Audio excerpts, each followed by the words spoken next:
Calling a customer on her Mini Cooper she wants to trade in, and she has 2 previous repos. So let's give her a call.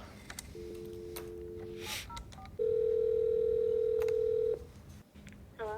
Hey, how are you? This is Yusuf. How are you? I'm doing good. I'm just calling up on reference to your interest in our 2017 BMW. Yeah. I know you have a trade with that. I'll give you a roundabout of what we'll give you for that. Okay. Yeah. So it's 2015 Mini Cooper. I think like 109,000 miles on it. It's a 4-door hardtop. Okay. Just the Pictures, I know you're still at work, so if you can send that when you get a chance. Yeah, I got it. As far as trade-in for that, right around 5,900 to 6,200, depending on condition and mechanical. Do you owe any money on it? I still need to pay off about, I think like 19 or 20. $20,000 on the 2015 Mini Cooper? Yeah. Oh wow. Okay. What's your monthly payment on that? Right around 600. $600 a month. Do you know your credit by any chance? I've been working on my credit and it's about, I've gotten it up to like 500. Okay. And have you had any repos in the? Um, Unfortunately 2. All right. And how long ago was that? One was like last year, and the other one maybe about 3. 3 months ago? Um, Or 3 years ago? 3 years. Okay. Just really just couldn't keep up with the payment at the time. So Do you have any money down? yeah, I have about 3,000. 3,000. Okay. I'll be honest with you. On this Mini Cooper and the 2 repos, I probably can't sell you the BMW because around 6,000, you're going to be around $14,000 in negative equity that has to be rolled over. I could possibly roll over maybe 5 or 6, and with your 3, that's going to leave over around a $6,000 discrepancy. Bump up your down payment. I can try to make something happen. Not going to be cheap. You're not going to have a good interest rate. So I just wanted to give you a heads up on that. Unfortunately, you know, with your credit score, the repos, I mean, it's going to be taxed. Yeah, dang. Okay, no, I get that. You want to take a day or two to think about it, mull it over. Yeah, that sounds good. Thank you so very much. So this customer wants to trade in her 2015 Mini Cooper for a 2017 BMW. What the dealership says the Mini is worth about $6,000, but she still owes around $20,000 on it. That means she's upside down about by $14,000. Now, being upside down means if she buys another car, that extra $14,000 doesn't just disappear. It gets added to the next loan. So instead of financing maybe a $17,000 BMW, she'd be financing over $30,000. On top of that, her credit score is around 500 and she had 2 repossessions, one as recent as last year. That tells the bank she's a high risk. So if she even gets approved, the interest rate could be extremely high, maybe 25% or more. That means a cheaper BMW could end up costing $40,000 over time. And her current payment is already $600 a month. If she rolls negative equity into another loan with bad credit, that payment could go even higher. For a normal middle class person, that kind of payment can wipe out savings, cause stress every single month, and lead to another repo if something unexpected happens. The big mistake here isn't just buying a BMW, it's trying to fix a money problem with a nice car. A nicer car feels good emotionally, but financially, it makes a hole deeper in your pockets. The smarter move would be keeping the Mini Cooper, focusing on paying that loan down, improving credit to at least 650, saving a small emergency fund, and then upgrading later when the numbers make sense. This situation shows why you always check 2 numbers before buying a car, guys. What you owe versus what the car is worth. If you're upside down, rolling that debt into another loan can cost you tens of thousands of dollars and keep you stuck financially for years. Hello. Hey, how are you? This is Yusuf, Legacy Motor Cars of Austell. Hey, Yusuf. Good morning. How you doing? I'm doing wonderful. I appreciate you being patient with me. I've had so many requests for phone calls, and you know I'm starting the new series where people are biased over the phone. So I thank you for being patient with me. I thank you for being patient with me. All right, so tell me what you got. You got your son had a repo. You just, I know it was a lot. So just kind of break it down for me. Long story short, he had a 2019 Kia Optima that he got in December of 2022. He got it repoed September of 2024 due to non-payment. So now he does not have a vehicle. He is currently driving my vehicle, and he needs to get his own vehicle. Does he have a job? Why did he fall back behind the payments? He does have a job. He is still working. The reason why he got the car repoed is because he felt that where he was living at the time was more important than paying his car note. Was somewhere super nice to live, or he was just like struggling between rent and a car payment? I'm gonna say it was a struggle. He was living here with me. I believe his note was between $530 and $540. Okay, how much does he make a month? Now that I'm not for sure on. Matter of fact, let me call him back here because I told him you would be calling me. Give me 1 second. Sure. Him on the phone. Yusuf, this is my son, Keyshawn. He just walked into the room. Hey, Keyshawn, how are you?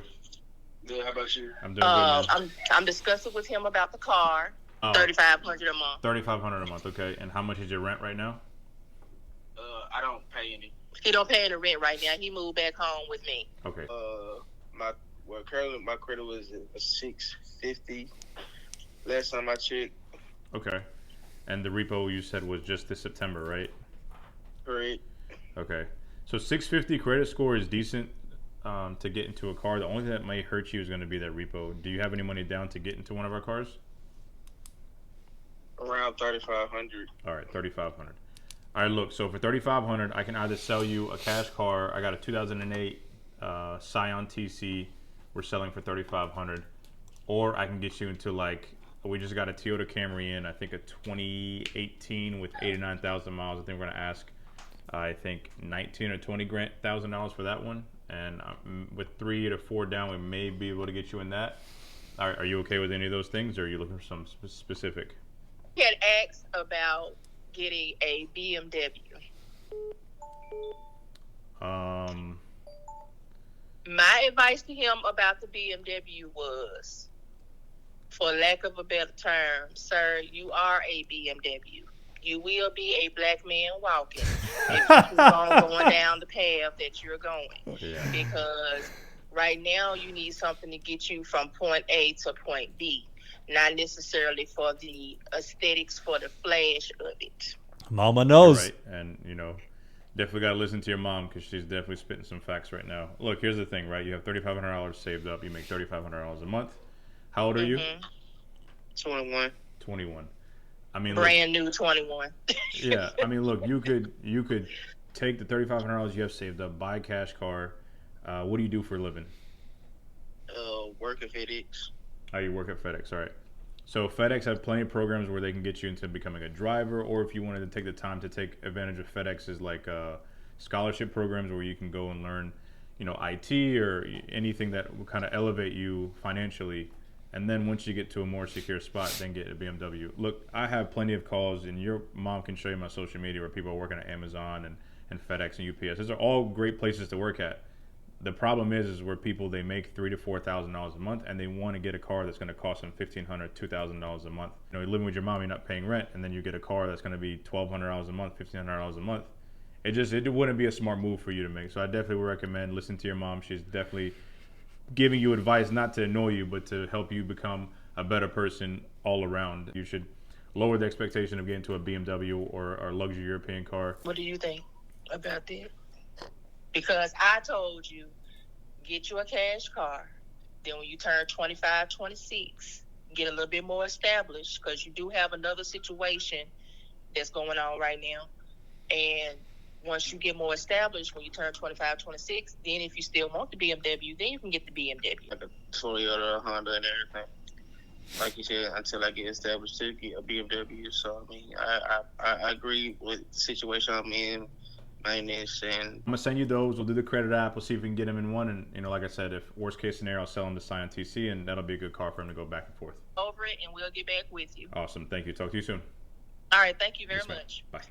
So in this call, a 21-year-old guy had a 2019 Kia Optima that he got repossessed in 2024 because he couldn't keep up with his payments. Classic, right?